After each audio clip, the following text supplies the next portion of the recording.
1, 2, 3, 4, 1, 2, 3, 4.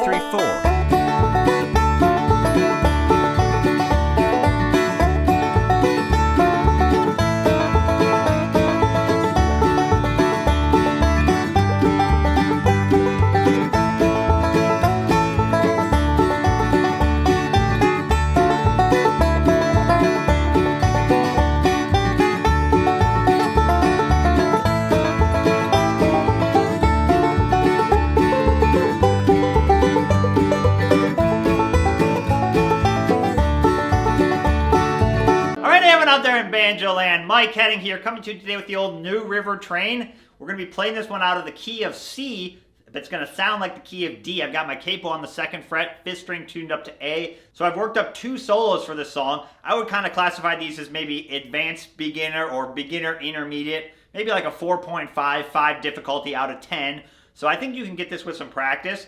But if you're more on the beginner side and you've played most of your songs in the key of G up to this point, this could be a really great lesson for you to learn a song in the key of C. You're going to get a lot of classic C, Scruggs style C licks in this lesson. I'll break down both the solos note for note just as I played at the beginning, and then we'll do kind of an easy backup lesson to get you familiar playing some backup in the key of C. Alright, here's New River Train. Let's start breaking this one down. Here we go.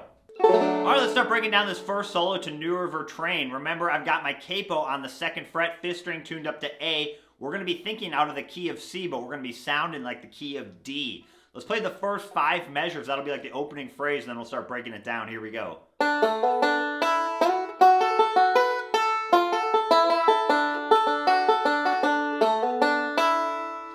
that again really slow.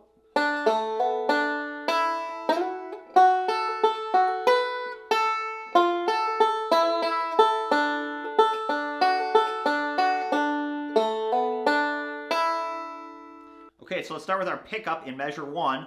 We're going to play our first finger on the 1st fret of the 2nd string, kind of sitting in this C position.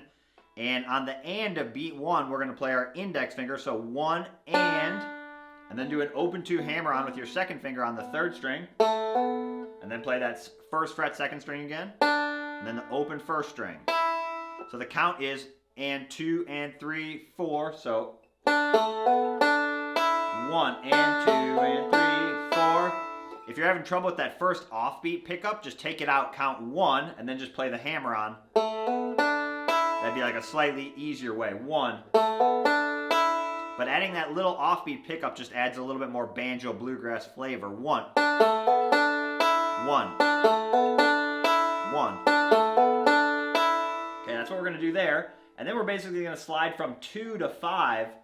So the 2nd fret won't really be in the scale, but basically what you're doing is you're just moving your 2nd finger like that. Technically the 3rd fret would sound a little bit better, but we're just going to slide from the 2nd fret because you're doing it fast. It doesn't really matter. So that's what we're doing there. So we're going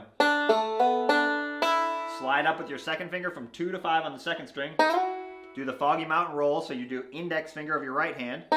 Thumb comes down, thumb middle, 5, 5. And then roll forward, 5, 2, 1, and I'm putting my pinky on the 7th fret, okay?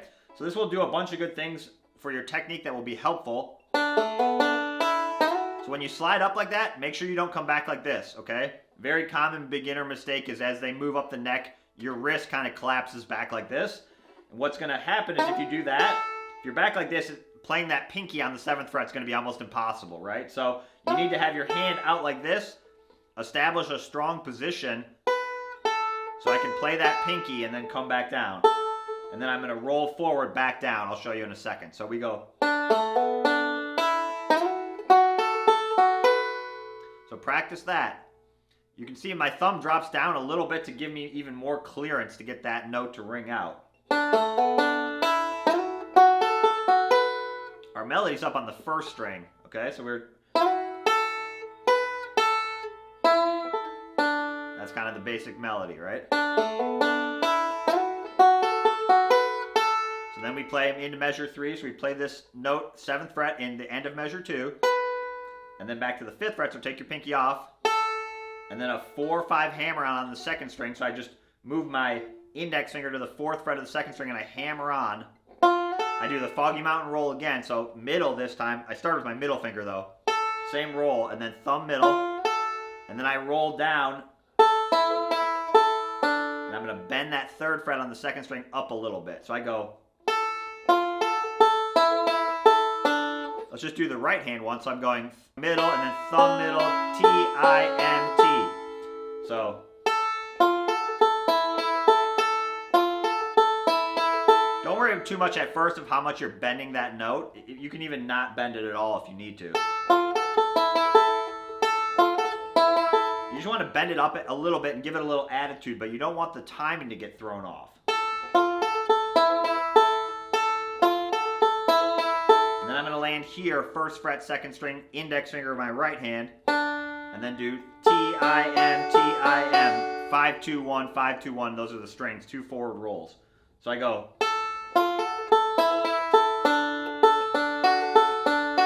And then my thumb comes down and I hit the second string. Thumb of my right hand comes down, second string. And then I do my pickup again. I just didn't do the offbeat pickup. Measure 5 and measure 1 are basically variations on each other. We're just coming into it slightly different. We end measure 4 like that. So it's essentially just picking it back up. And I started it with my thumb just to kind of mix it up. I like using my thumb of my right hand when possible. So I started measure 5 with my thumb. You could also play that with your index finger of your right hand if you wanted to. Doesn't really matter too much. Just make sure you're doing the timing. 1, 2, and 3, 4. 1, 2, and 3, 4. Okay, so let's play those first 5 measures. Here we go. 1.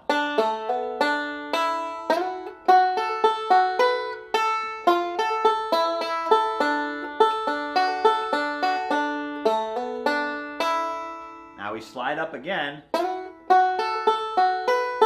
Only difference here from measure 6 to measure 2 is I just filled it out. Instead of just going, I just added one more 8th note, 5th string at the end, just to kind of help complete the roll. Like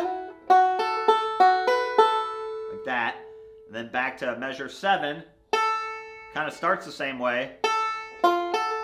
But here, stay down and just keep these 2 5th frets down, which is basically like your C bar chord, right? And just roll forward. So it's actually the same right hand roll as measure 3, we just did slightly different notes. Into measure 8, this is over a G now, so open set first string, open first string. And then a 2-3 hammer on, another Foggy Mountain roll. We're using a lot of Foggy Mountain roll in this lesson. Thumb middle comes down. And then 5, 2, 1, 5. So let's play that part together. So let's do measure 6 into measure 8. So we have. A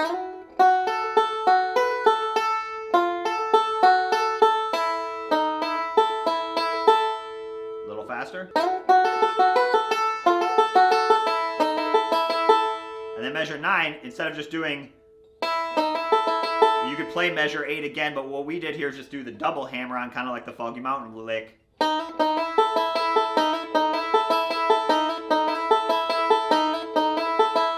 So same right hand roll, index finger on the second string, and then thumb comes down, thumb middle, and then T, I, N, T.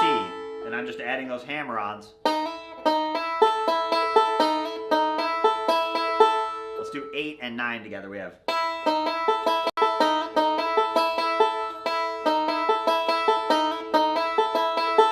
Okay. So let's do 6 through 9. So we have.